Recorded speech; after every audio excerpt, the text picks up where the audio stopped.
अस्सलाम वालेकुम, मैं हूं हिना एजाज। आप देख रहे हैं तकल्लुफ बरतरफ।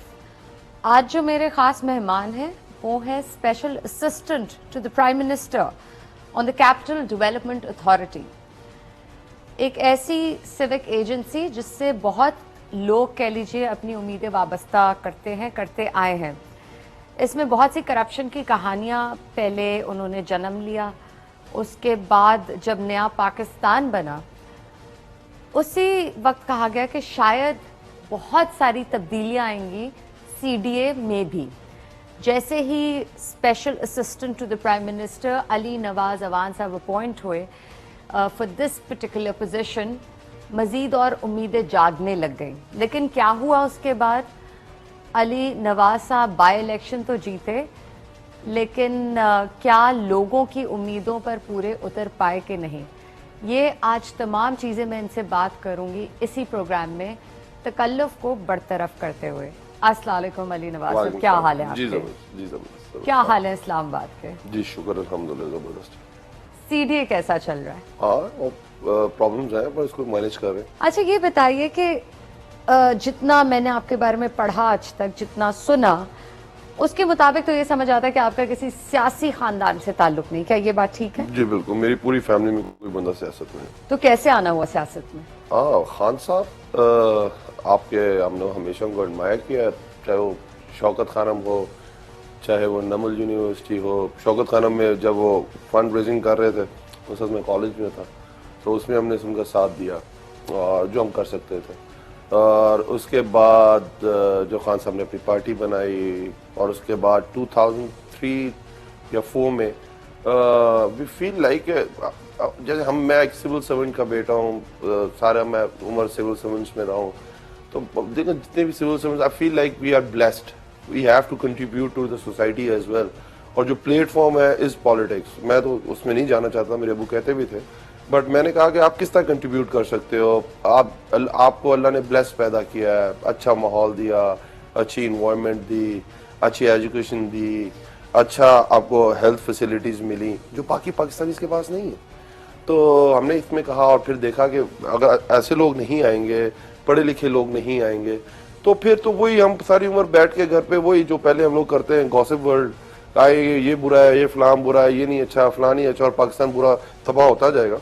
तो फिर 4 में आई जॉइन पीटीआई। फिर उसके 2-1 साल बाद फिर चीफ जस्टिस मूवमेंट स्टार्ट हो गई, वो कहते हैं आप प्रैक्टिकल सियासत में आ गए, और then on and on and on. फिर खान साहब ने घर नहीं बैठने दिया। इलेक्शन का पीरियड, बाय इलेक्शन का पीरियड कैसा रहा? और फिर जब आपको special assistant to the prime minister on CDA appoint किया गया, हाउ वाज दैट? देखिए, I was a campaign head of Javed Hashmi 2013, then I was a campaign head of Asad Umar by election, then I contested election of Union Council 4040 I8 H8, वहाँ से elect हुआ था। फिर मैं leader of the opposition बना था, जो local government system है उसके अंदर। और उसके बाद फिर खान साहब ने वहाँ से खड़े, फिर उनका मैं कैंपेन हेड था, और उसके बाद मुझे टिकट मिला था। तो ये इलेक्शन तो हमने बहुत, पर उसके बाद वो कहते हैं कि वो आसमान से गिरा खजूर में जैसे इलेक्ट हुए, खान साहब ने कहा इधर आ जाओ जरा। और फ्रैंकली स्पीकिंग, अगर आप इस्लामाबाद की हद तक कोई कहेंगे, क्योंकि इस वक्त कोई इस्लामाबाद की अराउंड 2 मिलियन से थोड़ी से ऊपर आबादी है। ये शहर डिज़ाइन हुआ था 6 लाख लोगों के लिए। ग्रीक आर्किटेक्ट आया था 1960s में, मास्टर प्लान उसने बनाया था, फिर 1960 में ऑर्डिनेंस आया, और ये डिज़ाइन हुआ था 6 लाख लोगों के लिए। आप देखें मोर देन 2 मिलियन आबादी है उसकी। और वो जो ग्रीक आर्किटेक्ट था वो कह के गया था कि ये जो मैं प्लान आपको बना के देके जा रहा हूँ इस फॉर लाइक 6 लाख पीपल। तो 0.6 कुछ भी नहीं होता, और आपने हर 20 साल बाद इसे रिवाइज करना है। तो 58 ईयर्स तक इसको रिवाइज नहीं किया गया। मशरूम ग्रोथ हुई है, आपको पता है प्रॉब्लम्स आते हैं जब पॉपुलेशन इंक्रीज होती है। और एक सर्वे आया कि जिस बंदे के पास पाकिस्तान में घर है शहरों में, और अगर उसे कहेंगे आपको दूसरी ऑप्शन दी जाए कि आप दूसरा घर कहाँ बनाना चाहेंगे, तो everyone wants his house in Islamabad. आपका वोटर ये कहता था कि हम अली नवाज अवान साहब को इसलिए वोट देना चाहते क्योंकि इधर के रिहाइश का है, हमारे मसाइल समझेंगे। Is that right?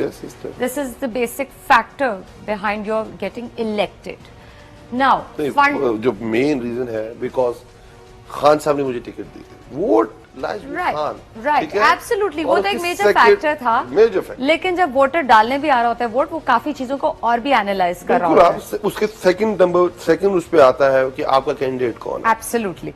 Now funds पर आपका एक्सेस या एक्सेसिबिलिटी टू फंड्स वो थोड़ी आसान हो जाती है, गिवन कि हुकूमत आपकी, आप पीटीआई का हिस्सा है, सीडीए को अब आप कह लीजिए अब आपकी निगरानी में है, फंड्स लेना क्या मुश्किल है अब या आसान? अच्छा, ये एक और डायलेमा है। सीडीए गवर्नमेंट, ये एक ऑटोनोमस बॉडी है, एब्सोल्युटली, और सीडीए गवर्नमेंट फंडेड नहीं है, आपकी कोई बजट एलोकेशन नहीं होती। सीडीए को माशाल्लाह इस तरह चलाया गया है कि Islamabad land lies with CDA, ठीक है जी। हर 5-6 महीने बाद सीडीए ऑक्शन करता है और अपनी लैंड बेचता है, और 1 अरब रुपए की मंथली उसके ऊपर उसकी सैलरीज, उसके पर्क्स, प्रिविलेजेस, उसके सिस्टम में महकमे के वो उसके अखराजात हैं, और वो उससे बेयर करता है। और कोई 60 साल में इसको फाइनेंशियली सस्टेनेबल इदारा बनाने की कोशिश ही नहीं की गई कि आप एक इदारा कर क्या रहा है कि जिस टेनी पे बैठा हुआ है उसी को काट रहा है। आप मतलब और 5 साल इसको इस तरह जिंदा रख सकते हैं, आप इसको और 10 साल। तो हम जिस चीज पे काम कर रहे हैं कि फाइनेंशियली सस्टेनेबल भी हो। But I must congratulate you, अभी हालिया खबर ही आई है कि अभी अभी आपके 1 अरब रुपए की लैंड सेल हो चुकी है, यानी 1.2 ऑक्शन हो चुकी yes, है, कल। Above $1 billion. ये काम, ये सिलसिला चल रहा है, लेकिन आपने माजी की करप्शन का तो जरूर सुना होगा, आई एम श्योर। बहुत। आप जानते हैं, आप आगाह हैं उससे, लेकिन क्या आपको पता है कि अभी भी नेपोटिज्म का element, non merit based hiring हो रही है, गिवन के गवर्नमेंट ने प्रोहिबिट किया था, सैंक्शन लगाई थी इस चीज पे कि कोई मजीद हायरिंग नहीं होगी सीडीए में। There is no hiring. There is new hiring. Just tell me. I mean, that's what we hear of it, and that's what we want a clarification from ये you तो कह रहा about. हूँ, perception is bigger than reality हो जाती है, इतनी perception create की जाती है।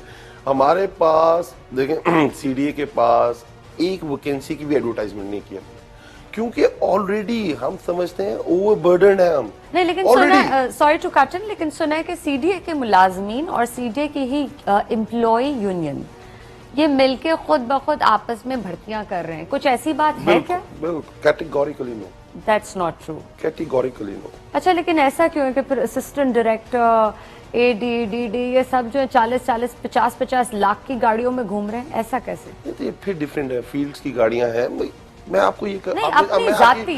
मैं क्लैरिफिकेशन, बहुत करप्शन रही है। देखिए, मैं आपको बता रहा हूँ, महकमा है वो एक रेगुलेटरी बॉडी भी है, और उसके अंदर करप्शन इतनी ज्यादा, अगर आप कहें अगर आज इस्लामाबाद इतनी बुरी शेप में क्यों है, अब ये देखें कि एक E12 ऑपरेशन हुआ है असद उमर साहब के हल्के में, और उधर आपको मैं सिनेरियो सिर्फ बताने के लिए कि इस्लामाबाद जो सीडीए है वो लैंड एक्विजिशन एक्ट 1960 के ऑर्डिनेंस में वो उनके साथ इनैक्ट हो गया था। अब इस्लामाबाद में जितनी लैंड एक्विजिशन वो सीडीए ने करनी, तो 33 इयर्स अगो एक सेक्टर है E12, वो सीडीए ने ऑक्शन करके बेच दिया और अलॉटमेंट्स दे दी। आज तक उनको पोजेशन नहीं मिल सका। 32 अरब रुपया, ठीक है जी। और दूसरी तरफ जिन लोगों को कंपनसेशन देनी थी, जिन लोगों को जो लोग जिनकी आबाई जमीन थी, जिनके जो लोग वहां रहने वाले थे, उनको आज तक पूरी तरह कंपनसेशन नहीं मिल सकी। और जो कंपनसेशन जितों को मिली और जिस सेक्टर में मिली वो आज तक डेवलप नहीं किया। वो कहते हैं सीडीए के एम्प्लॉयज की मिली भगत होती है ना उसमें। हर चीज देखें, मैं आपको ये कह रहा हूँ, ये हो ही नहीं सकता अगर आप मिले ना हो, उसके बगैर तो करप्शन हो ही नहीं सकती। उसकी बगैर तो आप कैसे कहेंगे कि चीजें ठीक, लेकिन तो चीजें सही ट्रैक पे चलने लग जाएंगी। लेकिन देखिए ना, समझा ये जा रहा था कि नए पाकिस्तान में ये मसाइल कंटिन्यू नहीं करेंगे इंशाल्लाह ताला, रुक लेकिन अभी भी ये मसाइल देखे जा रहे हैं। मसला ये है, अब देखिए, आपको मैंने बताया मास्टर प्लान रिवीजन में चले गए, उसके बाद हमने आपको बताया हमने अपनी FAR टर्मिनोलॉजी यूज की, फ्लो एरिया रेशो, जिसके तहत आप देख सकते हैं कि बड़ी बड़ी बिल्डिंग्स आपको नजर आएंगी उसके बाद, जो पहले बिल्कुल इस्लामाबाद में नापैद होकर रह गई थी। प्लानिंग डिवीजन था, और वो आज आप उनसे एक NOC मांगते हैं तो कम से कम 10 साल बाद आपको मिल जाएगी, 12 साल बाद नहीं जल्द भी मिल जाती है अगर 10 से 15 हजार रुपए दे दें। नहीं, वो मैं बढ़िया उसकी बात कर रहा हूँ। नहीं, जनरली वैसे ही बात कर रही हूँ मैं तो नहीं, आप एक अलग स्केल की बात करें, मैं छोटे मोटे कामों की बात करूँ कि उधर भी करप्शन अभी भी चल रही है। ऊपर जो सिस्टम है ट्रिकल डाउन करता है ना नीचे तक। मतलब अगर ऊपर मेंबर से चलेगा सिस्टम तो नीचे का नाइब कासे तक तो जाएगा। बहुत ज्यादा एफर्ट पुट इन कर रहे हैं और आप इंशाल्लाह ताला देखेंगे 6 महीने बाद कि आपको नजर आएगा इंशाल्लाह ताला सीडी का बच्चे। वेल वी होप सो, उम्मीद ऐसे ही करते हैं जी, क्योंकि जी, नए जी। पाकिस्तान से कुछ इसी किस्म की उम्मीदें वाबस्ता थी और हैं। ऑन दैट नोट मैं एक ब्रेक की तरफ जाऊंगी, जब वापस आएंगे मजीद गुफ्तगू जारी रहेगी। आप देखते रहिएगा तकल्लुफ बढ़ता है।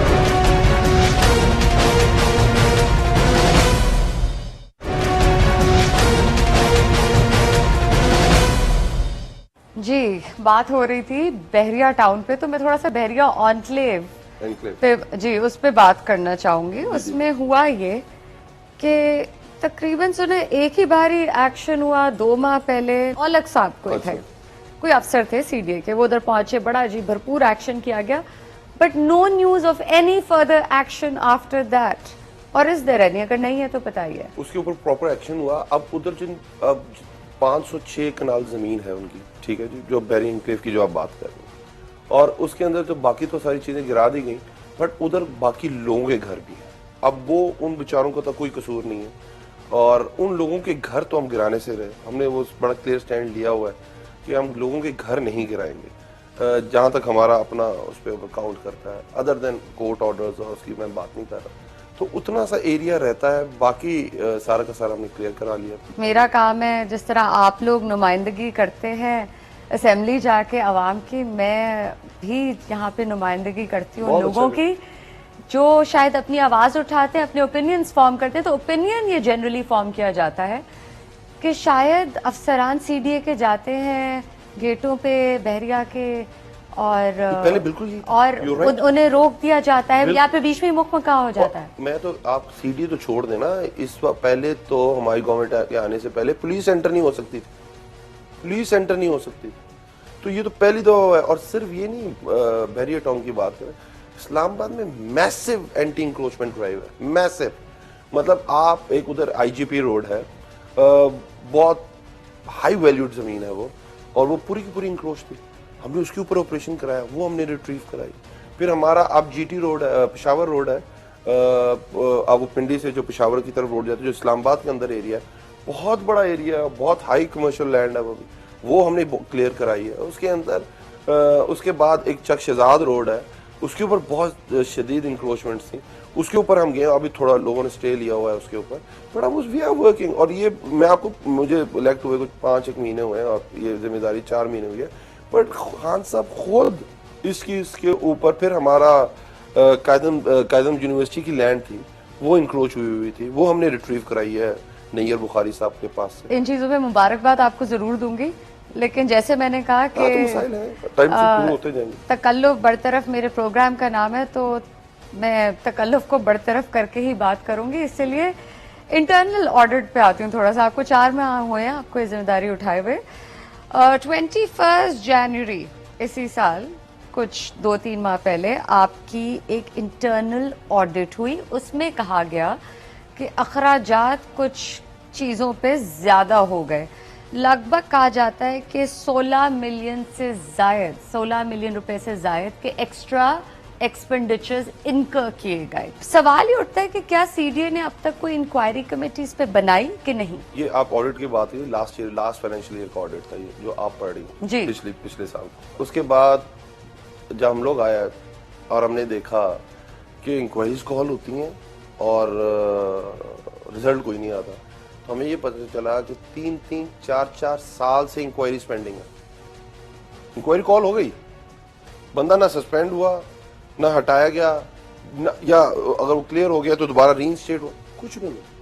ही स्टिल वर्किंग और इंक्वायरीज पेंडिंग है। 1 महीने की सीडीए डेडलाइन चेयरमैन आपने अपॉइंट किया अभी रिसेंटली। जी हम लोगों लेकिन ने अगर आपकी लीडरशिप की निगरानी में नए चेयरमैन आए, तो उनके निगरानी में जब एक नई इंक्वायरी कमेटी बनेगी तो मुख्तलिफ होगी माजी ये नहीं कहा, बिल्कुल हम नई इंक्वायरी रिपोर्ट्स की, हम तो ये बात ही नहीं कर रहे। हमने बड़ी क्लियर कट ये बात की है कि जो ऑलरेडी पेंडिंग है 3-3, 4-4 साल से, जो कमेटीज ऑलरेडी कॉन्स्टिट्यूट हो गई हुई है, वो 1 महीने के अंदर अंदर हम अपनी रिपोर्ट फाइनल करके दें। अगर कोई लोग उस कमेटीज में से रिटायर हो गए हैं तो उनको आप रिप्लेस करें। उन बंदों को रिप्लेस करें, पर वो हमें 1 महीने के अंदर अंदर उन सब की रिपोर्ट चाहिए। तो 1 महीने बाद हम आपको सब जितनी पेंडिंग इंक्वायरीज थी उनकी आपको हम रिपोर्ट चाहिए, और वो रिपोर्ट्स ऐसी नहीं होंगी कि सब इजी हो गया, सब साफ सुथरे थे, कुछ भी नहीं हुआ सीडीए में और हर चीज क्लीन थी, इस तरह नहीं होगा। आप वो रिपोर्ट देखेंगे आपको पता well on a lighter note कहीं ये तो नहीं होगा फिर इसमें भी नैब की दखल अंदाजी हो जाए? बहुत सारे सीडी के इस वक्त भी एक्स और सर्विंग लोग जेल में। Right, G12, F12, F13, E13, D13 कहा जाता है कि सीडीए की जमीनों पर यहाँ पर कब्जा हुआ है। इस इश्यू को किस तरह आप देखते हैं या डील करते हैं? नहीं, ये जिसने आपको बताया थोड़ा सा उसको चलिए आप करेक्ट कर थोड़ा सा दीजिए। करेक्ट कर देता हूँ। कुछ तो सही है इसमें। G12 जो है वो उसका अवार्ड कैंसिल हो गया था, मतलब वो अभी तक सीडीए ने एक्वायर किया ही नहीं है। जिस G12 की बात कर रहे हैं वो लिटिगेशन में गया और उसने दोबारा उसको भेज दिया कि दोबारा इसको चीफ कमिश्नर फाइनल पे। उसके बाद आपने बात की I12 की। I12 का इंशाल्लाह ताला बड़ी जल्दी I12, I15 हम इंशाल्लाह ताला देखें 2000 यस जो लास्ट 92 के बाद एक सेक्टर खुला है दैट इज D12। जो सीडीए की काम था, एक तो उसका रेगुलेटरी बॉडी है, एक इसका डेवलपमेंट काम था, सेक्टर डेवलपमेंट काम था। वो 92 के बाद सिर्फ एक सेक्टर खुला है D12। I12 stall sector, I15 52 अरब रुपया लोगों से ले लिया और वो डेवलपमेंट शुरू नहीं हुई। तो इंशाल्लाह आने वाले दिनों में, और मसाइल वही हैं। मसाइल क्या है कि जो लोग हैं जो पहले जिनकी आबाई जमीन थी उनको प्रॉपर्ली कंपनसेशन नहीं दी गई, उन लोगों को प्रॉपर्ली बिल्डअप प्रॉपर्टी की अगेन कंपनसेशन नहीं दी गई। मसाइल हैं दोनों तरफ है, और ये पहले मिली भगत से क्रिएट हुआ। कब्जा है कुछ इनमें से बिल्कुल एरियाज में है, है कि नहीं? नहीं बिल्कुल है। और उसमें सीडीए के कुछ करप्ट ऑफिसर्स की इन्वॉल्वमेंट है? मैं कह रहा हूँ ये हुआ। देखिए ना 33 साल पहले एक जगह पे लोग थे, ये मैं टेक्निकल चीजें फिर भी आपको शायद समझ आ जाए, बहुत टेक्निकल। एक जगह पे 1000 लोग रहते थे, ठीक है जी। आपने उनको उनमें से 600 लोगों को कहा कि आपको I12 में हम प्लॉट दे रहे हैं या I15 में प्लॉट दे रहे हैं, आप लोग यहाँ से चले जाए। उन्होंने कहा जी अभी तक तो हमारे यहाँ बनाई कुछ नहीं है, जब बनाएंगे तो हम चले जाएंगे। अब उसको 3 दहाइयां गुजर गई, उनकी अगली नस्ल बड़ी हो गई। अब उन्होंने एक घर की जगह 3 घर बना लिए उस जगह पे, और अभी तक वो वाले सेक्टर्स नहीं बने हैं, अभी तक वो वाले सेक्टर्स नहीं बने हैं। तो आप उसमें उसके बाद फिर बाहर से भी लोग आए उन्होंने, और साथ ये भी नहीं कहा कि उन लोकल लोगों से और सीडीए की मिली भगत के साथ वहाँ कमरे भी बने, वहाँ लोग किरायों पे भी दिए गए, वहाँ लोग रह भी रहे। पर असल चीज है जब आप लोगों को प्रॉपरली कंपनसेट करेंगे, जब मैं आपको एक चीज आपसे ले रहा हूँ और फौरन दूसरी चीज का कब्जा दे रहा हूँ तो मसाइल खत्म हो जाएंगे। एब्सोल्युटली, बिल्कुल। तो ये मसाइल थे और हैं, पर ये खत्म कब होंगे? ये उसी तरह रहेंगे जब तक हम I12 और I15 पे जाके डेवलपमेंट शुरू नहीं करते।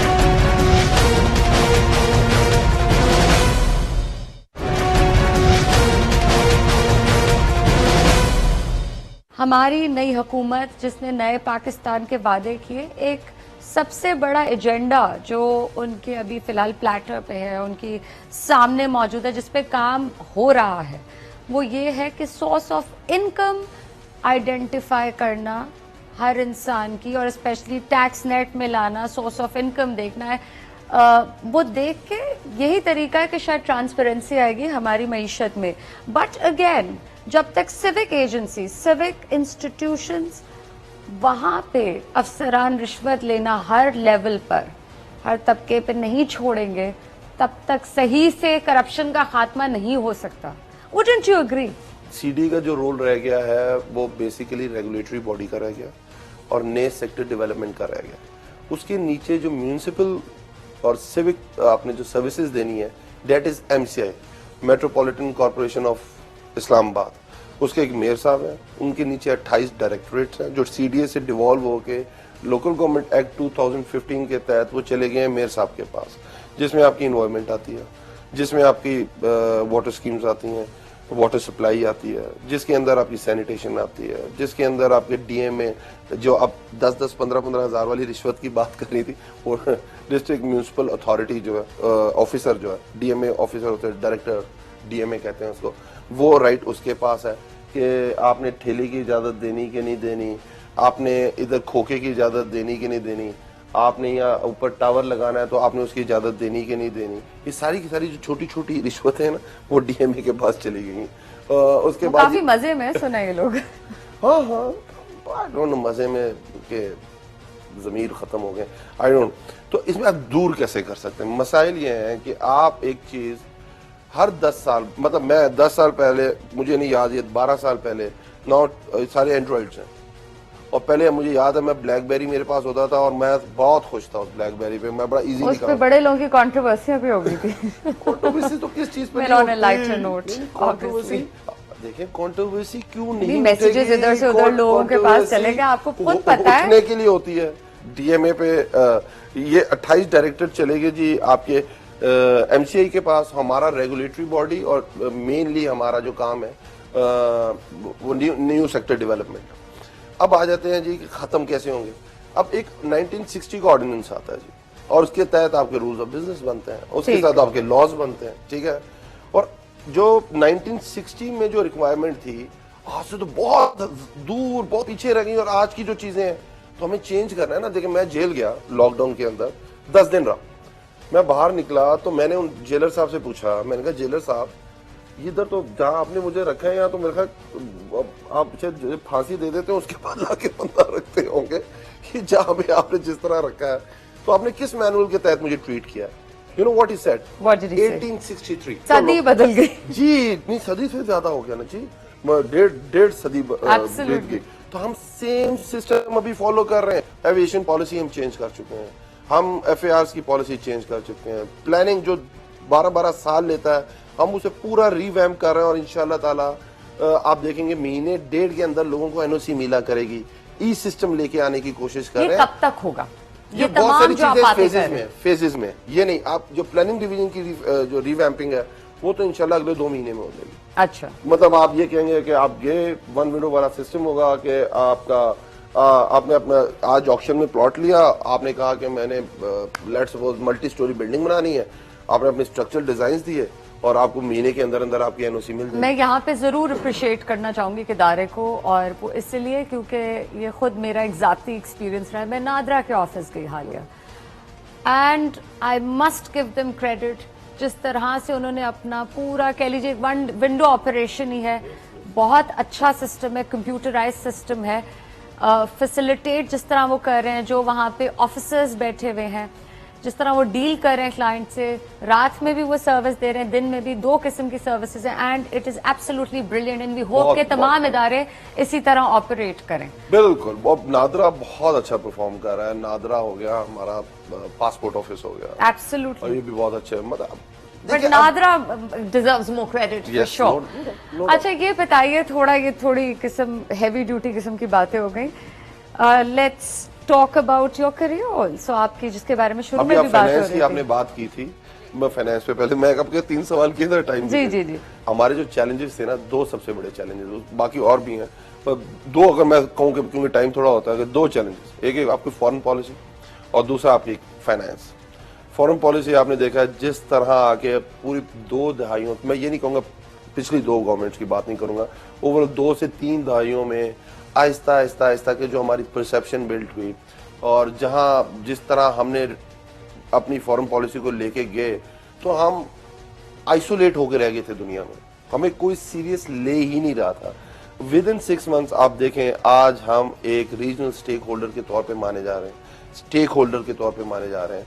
अगर तालिबान, अमेरिका को हम टेबल पे ला के बिठाने में कामयाब हो गए, तो ये हमारी डिप्लोमेसी है, कामयाब डिप्लोमेसी है। उसके बाद सऊदी अरब आपसे नाराज था, आप देखें वो हमें $12 बिलियन का उसने पैकेज दिया। अबू धाबी, आप दुबई जो स्टेट्स हैं वो हमसे नाराज थी, उन्होंने हमें $6 बिलियन का पैकेज दिया। पाकिस्तान आ रहे हैं, हमारी बायलैटरल ट्रेड है 6 नंबर पे मलेशिया के साथ, कि वो महातिर मोहम्मद साहब यहाँ आए हैं 23 हमारे मार्च को, और आपको पता है 23 साल बाद कोई हाई पावर डेलीगेशन आया है मलेशिया से, जो 6 नंबर पे आपकी ट्रेड है, बायलैटरल ट्रेड है मलेशिया के साथ, आपने टच ही नहीं किया हुआ था, एवेन्यूज क्यों नहीं गए हुए थे। इंडिया आप देखें कितना हॉट टॉपिक है, कितना मसाइल है, उन्होंने एस्केलेशन की है। आप देखें उससे पहले हम करतारपुर बॉर्डर खोला उनके लिए, उसके बाद हम न्यू वीजा रिजीम लेके आए हैं, मोर देन 50 कंट्रीज को हमने ई वीज़ा कर दिया है, 150 से ज़्यादा कंट्रीज को हमने ऑन अराइवल वीज़ा फैसिलिटीज़ दे दी हैं, नो गो एरियाज ख़त्म कर दिए हैं। तो ये बहुत सारी चेंजेस हमने विद इन 6 मंथ्स की और दुनिया इस चीज़ को रिकग्नाइज कर रही है। अच्छा अली नवाज साहब, खैर ये बड़ी सीरियस डिस्कशन होगी, मुझे आपकी थोड़ी दिलचस्पी आपके करियर में, बिकॉज आपकी मिसाल थोड़ी सी मुख्तलिफ है एक रिवायती सियासतदान Yes. से। आपने कहा आपके वालिद साहब ब्यूरोक्रेट थे, आप ब्यूरोक्रेसी में नहीं गए। फिर मुझे भी गालियां पड़ रही होती आई डोंट वांट टू, मेरा कभी भी इस तरफ का मैं था ही नहीं और आई डोंट वांट टू। मैं ये चाहता था कि मैं नॉर्मल जिंदगी गुजारूं। लेकिन अभी भी कौन सी नॉर्मल है, आप सियासतदान। नहीं देखिए, आप वो तो मेरी ऑप्टेड है और मेरा इसमें तो ये था कि I want to deliver, I want to give something. Allah ने मुझे ब्लेस पैदा किया है, मेरी फैमिली ब्लेस्ड है, तो व्हाई नॉट, बाकी लोगों का पे भी तो, मेरे सोसाइटी का भी तो कोई हक है ना मेरे पे। तो मैं वो उस चीज के लिए मैं सियासत में आया था। और ये देखिए, मैं अपने अब्बू को एक चीज कहता होता था, मैंने कहा जो कायदे आजम ने पाकिस्तान आपकी जनरेशन को दिया था ना, आपने तबाह करके हमारी जनरेशन के हवाले कर दिया। और मैंने कहा, मैं देखें मेरे पास 2 ऑप्शन है, मैंने कहा कि 2 ऑप्शन ये हैं कि यहाँ से मैं चला जाऊँ। आप जाना चाहते नहीं, हैं? मैं चला जाऊँ यहाँ से, क्योंकि जो हालात हैं, मैं अल्लाह ने इंसान की फितरत में ये चीज डाली है कि वो हर चीज पे सेक्रीफाइस कर देता है, हर चीज पे कॉम्प्रोमाइज कर सकता है। वो अपनी आने वाली जनरेशन जो उसकी आगे बच्चे हैं उस पर कभी कॉम्प्रोमाइज नहीं करता। वो हमेशा चाहता है कि मैं उसे अच्छे से अच्छी हेल्थ फैसिलिटी दूं, अच्छे से अच्छी इन्वायरमेंट दूं, अच्छी से अच्छी एजुकेशन दूं और उसे मैं अपने सामने ग्रो करता देखूं। Right. तो अब मेरे पास 2 ऑप्शन है। अगर मैं कहूँ मैं पाकिस्तान रहा हूँ और अपनी औलाद के साथ ये सारी चीजें, मतलब वो कहें कि आप हमें किस पाकिस्तान में छोड़ गए थे, आपने किया क्या हमारे लिए, जो मैं बात करता था, या मैं उनके इस काबिल हो जाऊं जब वो मुझसे सवाल पूछें तो मैं उन्हें कहूं कि I tried my level best, ये है मैंने किया था तुम लोगों के लिए, इस पाकिस्तान के लिए। लेकिन आप तो ब्यूरोक्रेसी से भाग रहे थे, लेकिन प्राइम मिनिस्टर साहब ने तो आपको खास एडवाइजरी पे लगा लिया फिर। ब्यूरोक्रेसी और नहीं, लेकिन जिस महकमे से डील करना है, जिन महकमों से आप भाग रहे थे, उन्हीं महकमों के ऊपर लाके आपको बैठा दिया ना। वो कह रहे थे कि उनका हिस्सा बनो, मैंने कहा नहीं, मैं ऊपर आके बैठना चाहूंगा। यानी वालिद साहब से तो आपने किसी ना किसी तरह इस बात पे बहाने बना लिए, प्राइम मिनिस्टर साहब से नहीं बना पाया। वो मतलब मैंने कहा था एज एन एमएनए मैं ठीक हूँ। आप एंजॉय कर रहे हैं इस चीज को फिलहाल के नहीं? एंजॉय, खुदा वास्ते आप एक बात बता देता हूँ, पॉलिटिशियन की कोई जिंदगी नहीं। On that note I will have to thank you, क्योंकि वक्त की कमी है, लेकिन बात मजेदार थी। Thank you so much and thank you for giving us your precious time. मैं इजाजत लूंगी, अगले हफ्ते आपसे फिर मुलाकात होगी। आप देखते रहिएगा News 1 TV।